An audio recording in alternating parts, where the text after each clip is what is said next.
يا إلهي انظر إلي فالهوى استولى علي لم أجد بين يدي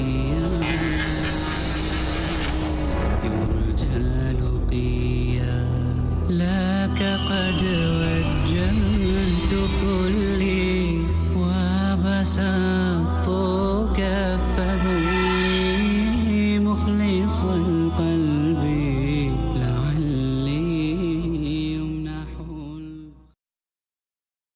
السلام علیکم ورحمۃ اللہ وبرکاتہ. ناظرین کرام، میں ہوں ڈاکٹر محمد حماد لکھوی اور پروگرام ہے ہمارا زکوٰۃ کے احکام و مسائل، اور ہمارے پاس حسب معمول اسٹوڈیو میں تشریف رکھتے ہیں عالم اسلام کی معروف دینی شخصیت، مفسر قرآن، تفسیر احسن البیان کے مصنف مولانا حافظ صلاح الدین یوسف صاحب. حافظ صاحب السلام علیکم ورحمۃ اللہ وبرکاتہ. وعلیکم السلام. بہت شکریہ آپ کی تشریف آوری کا. ناظرین کرام، ہم ان سے بہت سیکھتے ہیں اور زکوٰۃ کے احکام و مسائل کے حوالے سے گزشتہ کئی پروگرامات سے یہ ہماری بڑی مفید رہنمائی فرما رہے ہیں. اسی کو ہم جاری رکھتے ہیں. حافظ صاحب محترم، پچھلے پروگرام میں مصارف زکوٰۃ کے حوالے سے بات ہو رہی تھی، اور اس میں جو ایک مد اللہ کریم نے قرآن میں بیان فرمائی والغارمین، اس کے حوالے سے گفتگو جاری تھی. وہیں سے آپ گفتگو کا آغاز کریں جہاں سلسلہ رکا تھا. جیسا کہ میں نے پہلے اشارہ کیا تھا کہ اللہ کی رضا کے لیے قرض دینا، رسول اللہ علیہ وسلم نے اس کی بڑی فضیلت بیان فرمائی ہے. ایک مدت کے لیے جب آدمی دیتا ہے تو اس کو روزانہ کے حساب سے اتنا اجر و ثواب ملتا رہتا ہے جتنی بھی رقم اس نے دی ہوتی ہے. کیونکہ ہمارا معاشرہ اسلامی سود کو پسند نہیں کرتا. اللہ تعالیٰ نے سود کی بابت بڑی سخت وعید بیان فرمائی ہے، لیکن لوگوں کو ضرورت تو پڑتی رہتی ہے ایک دوسرے سے تعاون لینے کی. اس لیے اللہ تعالیٰ نے سود کی بجائے قرض کا نظام، قرض حسن کا نظام وضع کیا ہے. اچھا جی. اور وہ یہ ہے کہ آپ اگر کسی ضرورت مند کو قرض دیتے ہیں، مثال کے طور 50,000 روپے 6 مہینے کے لیے، تو رسول اللہ صلی اللہ علیہ وسلم فرماتے ہیں کہ اس کو روزانہ 50,000 روپے صدقہ کرنے کا اجر و ثواب ملتا رہے گا. صحیح، یہ آپ نے پہلے بھی ارشاد فرمایا. پہلے بتلایا تھا. اب چونکہ وہ بات یہاں آئی تو چلو دوبارہ یاد دہانی ہو جائے گی، اور یہ مسئلہ بہت اہم ہے، لوگوں کے علم میں بار بار آنا چاہیے. صحیح. اور اگر 6 مہینے کے بعد بھی قرض لینے والا ادا نہیں کر پاتا اور وہ دینے والا بھی مزید مہلت دے دیتا ہے، اب وہ کہتا ہے 6 مہینے مجھے مزید مہلت دے دیں، وہ کہتا ٹھیک ہے. تو اب اس کو جو 50,000 روپے اس نے دیے تھے قرض، اب اس کو روزانہ دوسری مدت شروع ہونے پر 1,00,000 کے برابر روزانہ کے حساب سے صدقے کا اجر و ثواب ملے گا. اسلام نے تو اس کی اتنی فضیلت بیان فرمائی ہے. لیکن اس کے ساتھ ساتھ اس بات کی بھی تاکید ہے کہ قرض لیتے وقت انسان اپنی مالی حیثیت کو اور اپنی آمدنی کو اور اخراجات کو بھی سامنے ملحوظ رکھے. صحیح. تاکہ ادائیگی میں مشکلات پیدا نہ ہوں. یہ علل ٹپ قرض جو لے لیتے ہیں نا، یہ بھی ایک تو اصحاب حیثیت لوگ قرض دینے سے گریز کرتے ہیں ہمارے معاشرے میں، تو اصحاب حیثیت کی یہ عادت بھی غلط ہے. اور اس کی وجہ بھی اصل میں لوگوں کا رویہ ہے کہ وہ واپس کرنے کی سوچتے ہی نہیں ہیں، اس لیے وہ بیچارے سوچتے ہیں پتہ نہیں قرض حسنہ لیتے ہیں کہ جب واپسی کا مطالبہ ہو تو ہنس کے دکھا دکھاتے ہیں، تو اس لیے پھر وہ بھی اشارے دینے سے گریز کرتے ہیں. سمجھے؟ اس کی وجہ یہی ہے.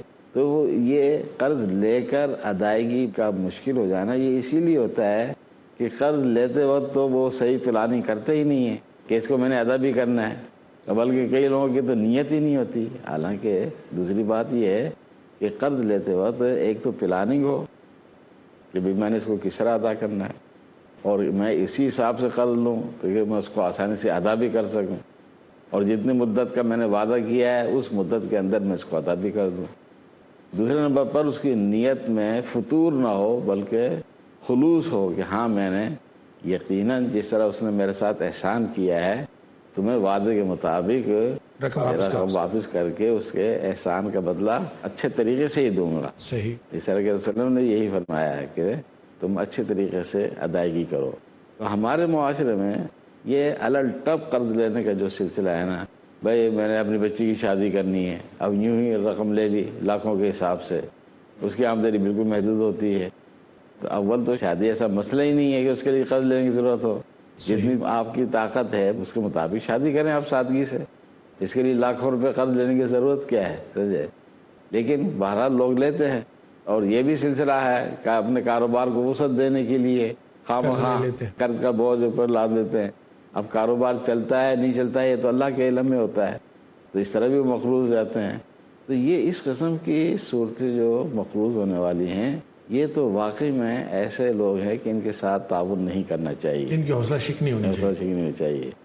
لیکن بہرحال ایسے بھی مقروض ہوتے ہیں کہ جو اس قسم کے نہیں ہوتے, ان کی ضروریات واقعی میں بہت ہی اہم ہوتی ہیں جو قرض کے بغیر وہ پوری نہیں کر سکتے, اور پھر ان کے لیے ادائیگی اس کی آمدنی کی وجہ سے مشکل ہوتی ہے. تو ایسے لوگ بھی معاشرے میں بے شمار ہوتے ہیں. اب ان کی امداد یہ سمجھ کر نہیں کرنا, یہ تو ہم جیسے ہی سفید پوشے, ہماری طرح کا ہی لباس پہنتا ہے, ہماری طرح ہی رہتا ہے, ہماری طرح ہی کھاتا پیتا ہے, ہماری طرح ہی اس کے پاس مکان ہے, اس کو کیوں دے, سمجھے, اس کے بعد رہائشی صورت بھی ہے, فلاں چیز بھی ہے, فلاں چیز بھی ہے.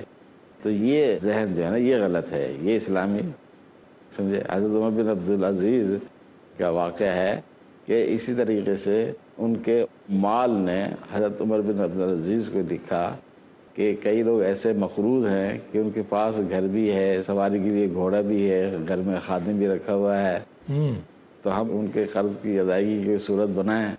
تو حضرت عمر بن عبدالعزیز نے لکھا کہ ہاں ان کی مدد کرو, سمجھے. معاشرے میں اس ذہن کو عام کرنا چاہیے کہ بھئی محض سفید پوشی کو نہ دیکھو, یہ کوشش کرو دیکھو کہ واقعی میں یہ مستحق ہے یا نہیں ہے. اور قرض کی ادائیگی اس کے لیے مشکل سے مشکل تر ہوتی جا رہی ہے, تو واقعی میں اس کی معقول وجوہ ہے کہ واقعی میں یہ قرض جو ہے اس کے لیے مشکلات کا باعث بننے والا ہے. بالکل صحیح. عمر بن عبدالعزیز رحمۃ اللہ علیہ کا آپ نے حوالہ دیا, تو ان کے بارے میں تو کتابوں میں یہ لکھا ہے کہ انہوں نے تو باقی مدات جو دی ہوئی تھی بیت المال کی کہ فلاں جگہ خرچ کیا جائے, فلاں جگہ خرچ کیا جائے, تو ان میں ایک مد باقاعدہ اس بات پہ رکھی ہوئی تھی کہ جو بھی آ کے مطالبہ کرے, یعنی باقی مدات کے علاوہ ہر مانگنے والے کو دے دیا جائے. یعنی انہوں نے اپنے بیت المال میں باقاعدہ یہ ایک مد رکھی ہوئی ہے. تو وہ جو مد ہے حکومت اپنے خزانوں میں تو اس طرح سے کر سکتی ہے کہ عوام الناس کے لیے, تو کیا انفرادی سطح پہ بھی کوئی شخص اس طرح کر سکتا ہے کہ اپنی زکوٰۃ جو ہے اس کو کئی حصوں میں تقسیم کر کے رکھ لے, اور صرف اس لیے زکوٰۃ کا ایک حصہ رکھ لے کہ جب بھی مجھ سے کوئی مانگنے کے لیے آئے گا یہ اس میں سے میں دے دیا کروں گا؟ ہاں, اگر وہ زیادہ صاحب حیثیت نہیں ہے, اول تو حکم یہ ہے نا ان فی المال لحقا سوی الزکاۃ, کہ تمہارے مال میں زکوٰۃ کے علاوہ بھی حق ہے. یعنی جو اس طرح مانگنے والے آتے ہیں ان کو وہاں سے دینا چاہیے جو زکوٰۃ کے علاوہ ہے. صحیح. لیکن اگر ایک شخص سمجھتا ہے کہ میری اتنی استطاعت نہیں ہے, وہ زکوٰۃ میں سے رکھ سکتا ہے, تو وہ اس طرح بھی کر سکتا ہے. اس طرح مثال کے طور پر تنظیمیں زکوٰۃ جمع کرتی ہیں, اب وہ ایسا ہی خرچ کرتی ہے نا, ایک دم تو نہیں خرچ کر دیتی. بالکل ٹھیک. وہ سالانہ بجٹ بناتی ہیں, تو اس طریقے سے وہ پورے سال میں وہ, لیکن وہ ادا کرنے والوں نے تو ایک دم وہ ان کی طرف سے تو ادا ہوئی نا. صحیح. نہیں, ادا کرنے والا بھی یہ کر سکتا ہے کہ اس کو سال میں آہستہ آہستہ دیتا رہے, ایک دفعہ نکال کے رکھ دی اور پورا سال آہستہ آہستہ تھوڑی تھوڑی. اس کے لیے بہتر تو یہ ہے کہ وہ ادا کر دے, کیونکہ زندگی کا تو کوئی اعتبار نہیں ہے. البتہ اس صورت میں یہ گنجائش نکالی جا سکتی ہے کہ وہ گھر والوں کو بتلا دے کہ یہ اتنی رقم میرے پاس الگ رکھی ہوئی ہے, اور اس کا کسی نوٹ بک میں حساب بھی وہ لکھ دے, تاکہ اگر وہ اتفاق سے کوئی دنیا سے چلا جائے تو گھر والوں کو معلوم ہو کہ اس نے زکوٰۃ کی رقم اس طرح الگ رکھی ہوئی تھی, اس میں سے اتنی خرچ ہو گئی ہے اور اتنی رہ گئی ہے, تو وہ اس کی طرف سے فوراً ادا کر دیں تاکہ اس کے ذمہ باقی نہ رہے. صحیح. ورنہ تنظیمیں تو بہرحال یہ کام کرتی ہیں. بالکل ٹھیک. جی ہاں.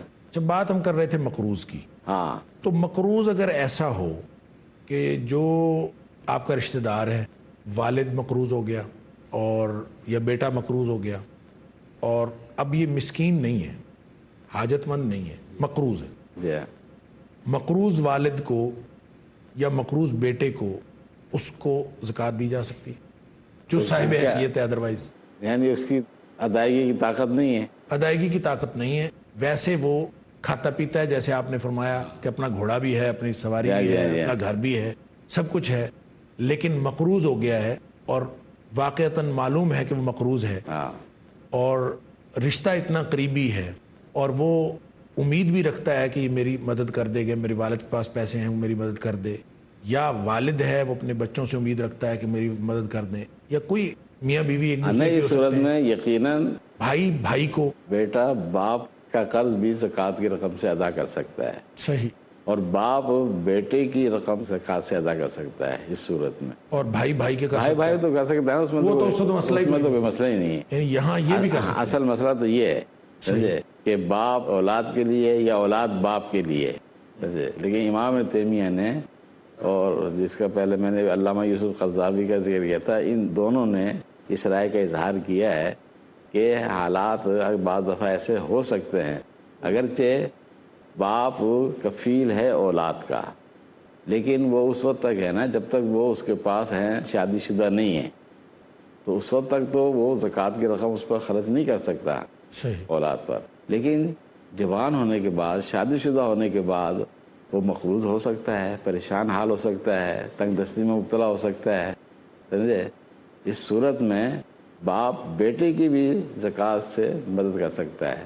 مطلب اگر کوئی باپ جو ہے اپنے بیٹے کی یا بیٹا اپنے باپ کی مدد زکوٰۃ سے کرتا ہے، علاوہ ازیں اس کے پاس اگرچہ وہ مالی حیثیت اس کی ہے تو وہ زکوٰۃ سے مدد کرتا ہے، تو اس کا مطلب ہے کہ وہ اس کو مستحقین کی ذہن میں مستحق ہے نا، ہاں، مطلب اصل میں اس میں مسئلہ یہ ہوتا ہے کہ باپ کے پاس پیسے ہیں تو وہ ویسے مدد کر دے، وہ زکوٰۃ سے کیوں کرتا ہے، یہ اعتراض ہوتا ہے۔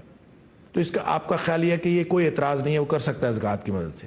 کر سکتا ہے۔ جزاکم اللہ۔ یہاں پہ ایک وقفے کا وقت ہوا ہے، آپ سب گفتگو جاری رکھیں گے۔ ناظرین کرام، گفتگو جاری ہے ہماری زکوٰۃ کے احکام و مسائل کے حوالے سے، اور آج گفتگو ہم کر رہے ہیں مصارف زکوٰۃ، کہ کن کن لوگوں کو زکوٰۃ دی جا سکتی ہے، اور مقروض کی بات ہو رہی تھی۔ اسی گفتگو کو جاری رکھیں گے۔ یہاں ہمیں ایک مختصر سے وقفے پہ جانا ہے، امید ہے اس کے بعد بھی آپ ہمارے ساتھ ہی رہیں گے۔ السلام علیکم ورحمۃ اللہ وبرکاتہ۔ السلام علیکم ورحمۃ اللہ وبرکاتہ۔ ناظرین کرام، وقفے کے بعد ایک دفعہ پھر خوش آمدید۔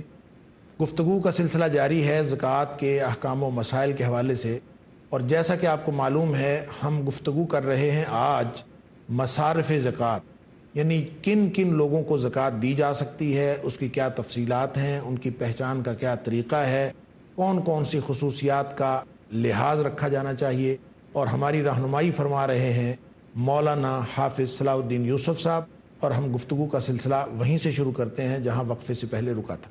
جی آپ صاحب، مقروض کے حوالے سے بات ہو رہی تھی۔ تو یہ بات ہو رہی تھی کہ والد اولاد کو یا اولاد والد کو زکوٰۃ کی رقم سے ایک دوسرے کے ساتھ تعاون کر سکتے ہیں یا نہیں۔ تو عام رجحان لوگوں کا تو یہی ہے، اور یہ مسئلہ بھی کسی حد تک اپنی جگہ درست ہے، کہ جب تک اولاد نابالغ ہے، باپ کی زیر کفالت ہے، اس وقت تک تو اس کی ذمہ داری ہے، اس کی ذمہ داری ہے اس کو پالنا، لیکن زکوٰۃ کی رقم اس پر اولاد پر خرچ نہیں کر سکتا۔ بالکل ٹھیک۔ اسی طریقے سے اولاد کی بھی ذمہ داری ہے کہ وہ والدین کے ساتھ تعاون کریں، حسن سلوک کریں، تو ان کے لیے بھی جائز نہیں ہے بغیر کسی وجہ کے زکوٰۃ کی رقم سے باپ کے ساتھ تعاون کرنا۔ صحیح، یعنی اگر وہ مستحق ہیں فقیر ہونے کی وجہ سے یا مسکین ہونے کی وجہ سے، تو اس صورت میں وہ زکوٰۃ نہیں دیں گے، بلکہ یہ تو ذمہ داری ہے ان کی کہ ان کی مدد کریں۔ اور اگر مقروض ہیں تو پھر دی جا سکتی ہے۔ پھر دو صورتیں ہیں نا، اگر مقروض باپ ہو جائے اور وہ ادا کرنے سے قاصر ہو تو اولاد زکوٰۃ کی رقم سے ان کا قرض ادا کر سکتی ہے۔ صحیح۔ یا وہ اتنے فقیر مسکین کی ذیل میں آ جائیں، نہیں، وہ تو اس کی ذمہ داری ہے، والدین۔ نہیں، ذمہ داری اس وقت ہے جب وہ صاحب حیثیت ہو۔ اگر بیٹا بھی بیچارہ غریب ہی ہے، زیادہ آمدنی نہیں ہے اس کی، اچھا ٹھیک، سمجھے کہ وہ زکوٰۃ کے علاوہ مزید تعاون نہیں کر سکتا، صحیح، اس صورت میں امام تیمیہ وغیرہ نے اجازت دی ہے کہ وہ زکوٰۃ کی رقم سے بھی باپ کی خدمت کر سکتا ہے اس صورت میں، جبکہ وہ خود اتنا صاحب حیثیت نہیں ہے۔ صاحب حیثیت وہ تو ہو گیا، نہیں، یہ ضروری نہیں ہے۔ اچھا، صاحب نصاب، صاحب حیثیت بھی ہو، ضروری نہیں ہے، صاحب یعنی زیور اس کے پاس اتنا ہے تو، لیکن باقی اخراجات اس کے بہت زیادہ، وہ ہو سکتا ہے، امکان ہے اس کا، سمجھے۔ اس طریقے سے باپ دیکھتا ہے کہ میرا بیٹا پریشان حال ہے، جو شادی شدہ ہے، بال بچوں والا ہے، اس کی ذمہ داری سے نکل گیا، اس کی ذمہ داری سے نکل گیا، اب وہ مقروض ہو گیا ہے، تب بھی اس کا قرض ادا کر سکتا ہے باپ زکوٰۃ کی رقم سے۔ یا وہ ویسے ہی فقیر مسکین کی ذیل میں آ رہا ہے، تو اس صورت میں بھی اگر باپ مزید کوئی ویسے تعاون نہیں کر سکتا تو زکوٰۃ کی رقم سے بھی تعاون کر سکتا ہے۔ بالکل یہ مخصوص صورتیں ہیں، یعنی گویا عام حالات میں تو وہی ہے کہ باپ اولاد کا کفیل ہے اور اولاد کو باپ کی خدمت کا حکم ہے۔ اچھا، یہاں سے آپ صاحب ایک بات اور نکلی اچھا، کہ ایک فقیر اور مسکین ہونے کی وجہ سے قرض ساقط نہیں ہوتا، ہاں ٹھیک ہے، کیونکہ اگر قرض ساقط ہوتا تو اللہ تعالیٰ یہ الگ مد بیان جی نہ جی فرماتا۔ بالکل صحیح ہے۔ تو الگ مد بیان کرنے کا مطلب یہ ہے کہ کوئی شخص یہ بہانہ نہیں بنا سکتا کہ میں چونکہ مسکین ہوں اور میں چونکہ فقیر ہوں لہٰذا اب میرے سے قرض ساقط ہو گیا، جی یہ اس سے ضمنی طور پر مسئلہ نہیں، نہیں، از خود ساخت نہیں ہو سکتا، از خود ساقط نہیں ہو سکتا۔ ترغیب دی گئی ہے کہ جب تم دیکھو اگر اس کے لیے ادائیگی مشکل ہو رہی ہے کوئی چھوڑ دے تو تو چھوڑ اس دے، کو تو مہلت دے دو، بالکل ٹھیک۔ مہلت کے بعد بھی اگر دیکھو کہ ادائیگی مشکل ہو رہی ہے تو اس کو معاف کر دو، یہ ترغیب دی گئی ہے اور اس کی فضیلت بھی بڑی بیان کی گئی ہے۔ اچھا جی، اب اس میں قرض کے حوالے سے ایک مسئلہ رہ گیا کہ بعض اوقات جس شخص کو جو مقروض ہے وہ آپ کا اپنا مقروض ہے، اس نے پیسے دینے ہیں آپ کو، آپ کے پیسے دینے، جی ہاں صحیح اور اس کی مدد آپ کرنا چاہتے ہیں بطور مقروض کے، صحیح، آپ اپنی زکوٰۃ سے اس کو جب قرض میں مدد دیں گے تو گویا آپ اپنے آپ کو ادائیگی کریں گے۔ جیسے آپ نے پہلے فرمایا کہ قرض کی رقم ادا کی جا سکتی ہے، جس کا اس نے قرض دینا ہے ظاہر اس کو ڈائریکٹ بھی ادا کی جا سکتی ہے۔ اب مقروض کی رقم جو ہے اس نے، میرا مقروض ہے اور اس نے مجھے دینی ہے، تو کیا یہ کیا جا سکتا ہے کہ میں وہ رقم اپنے پاس رکھ لوں اور اس کو بتا دوں کہ زکوٰۃ کی رقم سے تمہارا قرض ادا ہو گیا؟ کیا یہ درست ہے؟ اصل میں اس میں بعض علماء اختلاف کرتے ہیں، لیکن میری رائے میں یہ صورت جائز ہے۔ اچھا، جہاں تک میں نے اس کا جائزہ لیا ہے تو میرے نزدیک یہ صورت جائز ہے، اس طرح بھی کیا جا سکتا ہے، اس کو آپ کس بنیاد پر جائز تاکہ اگر آپ اس کو نہ بھی بتلائیں تو بھی ٹھیک ہے؟ تو بھی ٹھیک ہے، آپ اپنے طور پر وہ جو رقم آپ نے قرضے کی اس سے لینی ہے آپ اس کو اپنے طور پر اپنی زکوٰۃ میں سے منہا کر کے اپنے پاس رکھ لیں، اور اس کو آپ کس بنیاد پر جائز قرار دیتے ہیں؟ یہ ایک ہیلا نہیں ہے اپنے پیسے نکلوانے کے لیے؟ ہیلا کیوں ہے؟ نہیں، مطلب یہ تو جب یا تو آپ اس کو نہیں اگر آپ ہیلے کے طور پر کریں گے وہ تو اللہ تعالیٰ تو جانتا ہے نا۔ نہیں، میرا کہنے کا مطلب یہ ہے کہ کیا زکوٰۃ کی رقم پہلے اس کو دی جائے اور پھر اس سے کہا جائے کہ تم رقم واپس کر دو، وہ اپنی مرضی سے رقم واپس کرے تو پھر قرض ادا ہوگا؟ جب آپ خود سے رکھ رہے ہیں تو یہ تو گویا اس کی مرضی تو اس میں شامل ہی نہیں ہے، آپ نے تو اپنا دیا اور بس اپنے پاس رکھ لیا، تو اس میں جو مقروض تھا اس کے تو علم میں بھی نہیں ہے، یا زیادہ سے زیادہ اس کے علم میں ہے، اس کا تو اختیار نہیں تھا، تو آپ نے اپنی رقم کلیئر کی ہے، مقروض کی مدد نہیں کی، آپ نے اپنی رقم کلیئر کی ہے۔ یہ آپ کس طرح کہہ سکتے ہیں کہ مقروض کی مدد نہیں ہوئی؟ جب آپ اپنی رقم اپنے پاس رکھ رہے ہیں جی، تو اس کا مطلب یہ ہے کہ اس کو تو آپ نے آزاد کر دیا ہے، ہاں، تو اس کی مدد کیوں نہیں ہوئی؟ ہاں، جو اس کی آزادی ہے اس کی مدد تو ہو گئی اس ہے، صورت میں تو ہو گئی۔ ہاں، اگر اب آپ اس کو رقم پہلے دیں اور پھر اس کو کہیں بھائی تو اب مجھے دے دے، تیری طرف سے مجھے جو قرض لینا ہے تو اس رقم سے مجھے وہ رقم دے دے، تیرا قرض ادا ہو جائے گا، یہ صورت بعض دفعہ سفید پوش لوگوں کو پسند نہیں ہوتی، مشکل ہو جاتی ہے، ان کے لیے ناگوار ہوتی ہے، اس لیے جہاں یہ صورت اختیار کی جا سکتی ہے تو وہاں تو آپ کر لیں، لیکن جہاں دوسرا مسئلہ ہو سفید پوشی کا تو آپ وہاں بے شک خاموشی کے ساتھ بھی یہ کام کر سکتے ہیں، اللہ تعالیٰ کو تو پتہ ہے نا ہر چیز کا۔ آپ اپنے پاس رکھ لیں، زکوٰۃ کے رقم میں سے اگر کسی نے آپ کا قرض دینا ہے، اگر آپ واقعی محسوس کرتے ہیں کہ اس کے لیے ادائیگی مشکل ہے تو آپ اس کے ساتھ احسان کر سکتے ہیں خاموشی کے ساتھ۔ بالکل ٹھیک۔ میرے خیال میں تو یہ جو علماء اس کو ناجائز قرار دیتے ہیں وہ کہتے ہیں اس میں شبہ ہے اپنے فائدے کا۔ اچھا، اسی وجہ سے وہی سوال جو میرا سوال تھا، اسی شبے کی وجہ سے، شبے کی وجہ سے اس کو ایسے شبے والی بات چھوڑ نہیں دینی چاہیے، دع ما یریبک الی ما لا یریبک، یعنی اسلام کا جو عمومی اصول ہے کہ شک والی بات چھوڑ دیں اور وہ کام کریں جس میں کوئی شک نہیں۔ نہیں، وہ تو ان علماء کے نزدیک شک ہے نا، آپ کے نزدیک کوئی شک نہیں؟ مجھے الحمدللہ شک نہیں ہے، مجھے برا شرح صدر۔ اب آ جائیں آپ اس سوال پر جو آپ نے کہا تھا نوٹ کر کے رکھیں، میں نے لکھ کے رکھا ہوا۔ اچھا ٹھیک ہے، کہ کیا زکوٰۃ کی رقم سے کسی کو قرض دیا جا سکتا ہے؟ آپ کے پاس زکوٰۃ کے علاوہ اور کوئی رقم نہیں ہے اس وقت، آپ زکوٰۃ کی رقم اس کو قرض دے سکتے ہیں کہ نہیں؟ میرے رائے کے مطابق تو دی جا سکتی ہے، دی جا سکتی ہے۔ آپ اس نیت سے زکوٰۃ دیں کہ میں اس کو زکوٰۃ کی رقم دے رہا ہوں. ٹھیک. اب اس نے اگر واپس کر دی ٹھیک. وہ رقم میں پھر مستحقین میں دے اور دوں گا. اگر نہیں دے گا تو یہ زکوٰۃ ادا زکوٰۃ ہوگی. ادا ہو جائے گی. ٹھیک. وہ مستحق ہے تو ادا ہو گئی زکوٰۃ. یا یہ مسئلہ تو حل ہو گیا. یا اب دوسری بات پہ آ جائے. تنظیموں کے پاس جو پیسہ ہوتا ہے وہ اس کو استعمال کر سکتے ہیں کہ نہیں؟ تنظیمیں بھی اسی انداز سے وہ حساب کتاب چونکہ رکھتی ہیں تو وہ بھی اس طریقے سے قرض دے سکتی ہیں.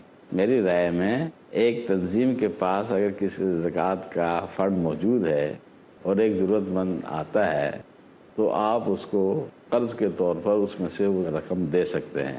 اب وہ چونکہ زکوٰۃ کی رقم ہے اب وہ اگر واپس آ جائے گی تو وہ اگلے مدت میں پھر دوبارہ خرچ ہو جائے گی اور اگر نہیں آئی تو وہ زکوٰۃ ادا ہو ہی گئی. اگر واقعی وہ مستحق ہوا تو سمجھو کہ چلو مستحق کی امداد ہو گئی.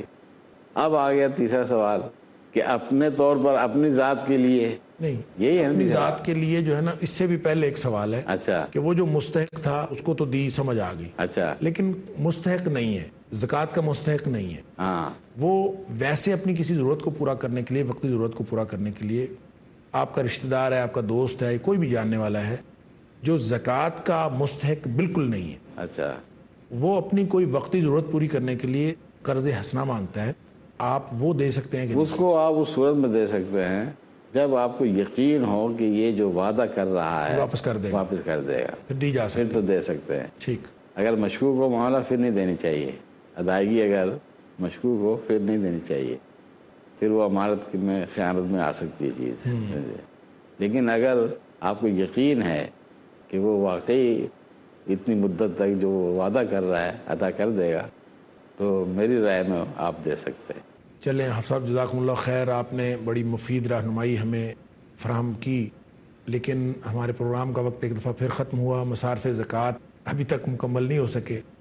ناظرین کرام تشریف فرما ہے مولانا حافظ صلاح الدین یوسف صاحب اور ہم مسلسل رہنمائی حاصل کر رہے ہیں ان سے زکوٰۃ کے احکام و مسائل کے حوالے سے اور مصارف زکوٰۃ پہ گفتگو جو گزشتہ پروگرام میں بلکہ اس سے بھی گزشتہ سے پیوستہ پروگرام میں شروع ہوئی تھی وہ ابھی تک مکمل نہیں ہو سکی. اس کو جاری رکھیں گے اگلے پروگرام میں بھی انشاءاللہ. تب تک کے لیے اجازت دیجیے. السلام علیکم ورحمۃ اللہ وبرکاتہ.